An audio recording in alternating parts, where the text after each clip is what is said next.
Welcome to this week's Security Report. I'm Paul McAdam. Thanks for joining us. On Saturday, October 5, Course 378 from the Felix Austin Police College in Georgetown defeated their senior course 379 by a 2-0 margin and were crowned champions of the 2019 Inter-Colleges Five-a-Side football competition. They won $50,000 and trophies, whilst the losing team carted off $25,000 with their trophies. There was also an exhibition football match between two female teams, of which the winner was awarded $10,000 and, of course, trophies. The competition, which was held in the compound of the Felix Austin Police College at Evelyn, saw 15 male and 2 female teams participating from the 3 police colleges. The Guyana Police Force is applauding the brave and courageous action by members of the public on October 8, who, having witnessed an armed robbery committed on a 28-year-old male in front of his Diamond Access Road, East Bank Demerara residence, they pursued 2 suspects and apprehended 1. A gold-colored chain stolen from the victim was recovered from the captured suspect, and an unlicensed revolver with 6 live matching rounds was found nearby. Efforts are being made to apprehend the other suspect. On Tuesday, October 8, Japheth Khan, the manager of the West Indian Sports Complex at 43 Robin Wellington Streets in Georgetown, donated 15 T-shirts to the Guyana Police Force's Cricket Club. Deputy Commissioner for Administration Paul Williams, DSM, with the sports officer, Assistant Superintendent Tiffany Williams, received the timely donation at Williams's Evelyn's office. On October 16, His Excellency President David Granger visited the relatives of Hubert and Denise Josiah and Ghana Defence Force Sergeant Leon Tucker and his aunt, Lavon Stobie, who died by accident on October 15, to express his sympathy. The head of state was accompanied by the Chief of Staff of the GDF, Brigadier Patrick West, and Deputy Commissioner of Police, Nigel Hoppy. Say how sorry we are to all of you, relatives, about what happened. Just saying sorry cannot bring people back to life, cannot reverse the pain and the suffering, which I'm sure you all are going through now, and of course the pain of the persons who died or were hospitalized yesterday. I speak on behalf of the Guyana Police Force as well, because the police force is very,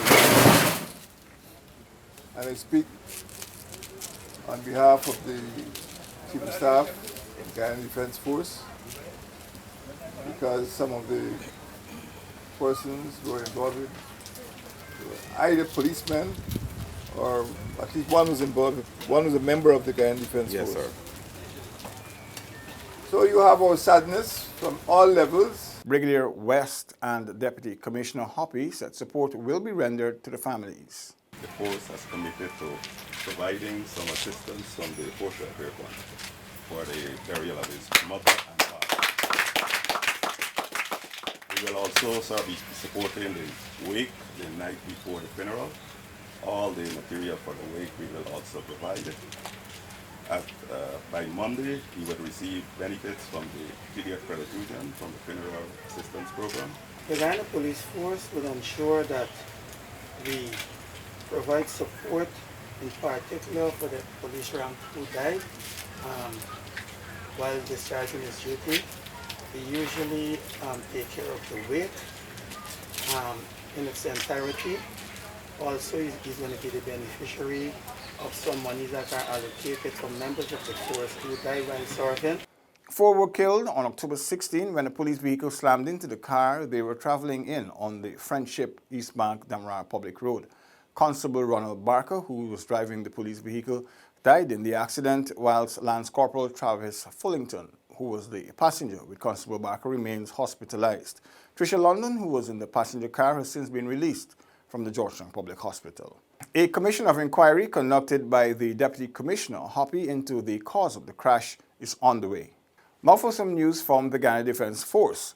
The Chief of Staff for the GDF, Brigadier Patrick West, met Massacanaries or Gunstrip Tushao Paul Chikima at his office at Defence Force Headquarters Base Camp Ghana on October 17. The commander of the 1 Infantry Battalion, Lieutenant Colonel Ramkaram Dudnot, was also present during the courtesy call. During discussions, Tushao Chikima requested the GDF's assistance in transporting delegates of the community's youth conference from the New River area to Gunstrip. The conference is scheduled to be held from December 22 to the 27th of this year. He also asked that the GDF assist with the provision of subsidized air travel once possible from Mascanari to Georgetown. Referring to the good relations which have already existed with the community, Brigadier West said it would be a good thing also for youths of Mascanari to enlist to the GDF in order to benefit from the life skills training that would eventually be utilized at great benefit to the families in the community. He also invited Tusha Chekima to visit whenever he was in the city. The caregivers at the GDF's Margaret Rose Arthur Day Care Center were presented with hampers in celebration of World Teachers' Day observed on October 4. The hampers were presented to the center's personnel by its administrator, Shalon Kippings. The teachers and tots of the Dorcas Club Nursery School, located in Spartam on the east coast of Damara, received a boost to their literacy program in the form of a television set. The school consists of 5 teachers and 73 pupils. Captain Ron Williams made a donation on behalf of the GDF on October 7 to Deputy Head Teacher Samantha Johnson Gordon. The Chief of Staff presented 21 ensigns of the Standard Officer Course, number 51, with their certificates of completion and paratroopers' wings after they successfully completed their final jump at Air Station London, Mary, on October 9. During his congratulatory remarks, the Brigadier observed that the history of the GDF and QPOX, or the Colonel Ulrich Pilgrim Officer Cadet School, was being written with indelible ink. The ensigns of SOC 51 are the second cohort to have completed the paratrooper course during their formative training. Brigadier West emphasized that this model will continue to be used as it ultimately provides the GDF with officers who are more operationally ready to face the challenges of operating in the contemporary environments. He said, quote, "As officers, you must be prepared to be launched into any operation by any means in any terrain and under any conditions," he added. The Chief of Staff explained that the inclusion of the paratrooper course is aimed at ensuring that junior leaders within the GDF attain the skills necessary to enable them to transition easily in any operational theater. October 11 at Air Station London at Temeri Air Corps was the official site for the closing ceremony for the Grade 3 Special Forces course, number 1 of 2019, of which airborne operations or paratrooping is a component, and the free fall course 2018 to 2019, number 1. 35 students graduated from the Grade 3 SF course, with 3 from several units of the GDF and 6 members of the Guyana Police Force's SWAT team who joined to complete the airborne operations phase. It is the first time that members of the GPF, or Guyana Police Force, have trained on the course. 7 other soldiers completed the course successfully. This is the free fall course, with members of both courses successfully completing closing jumps. Immediately following the jumps, there was a display of aerial delivery of cargo by the newly trained launch masters Lieutenant K. Dover and Sergeant Chris Corbin, who recently returned from training in Brazil. 3 cargoes were discharged from the Skyvan. The first, an ammunition crate, weighed 110 pounds. The second, consisting of 3 ammunition crates, weighed 233 pounds. The third and largest crate was a humanitarian case, which weighed 453 pounds. The cargoes were launched with parachutes and they all landed successfully. Inspector General Colonel Trevor Bowman congratulated the ranks with their diligence and perseverance throughout the courses.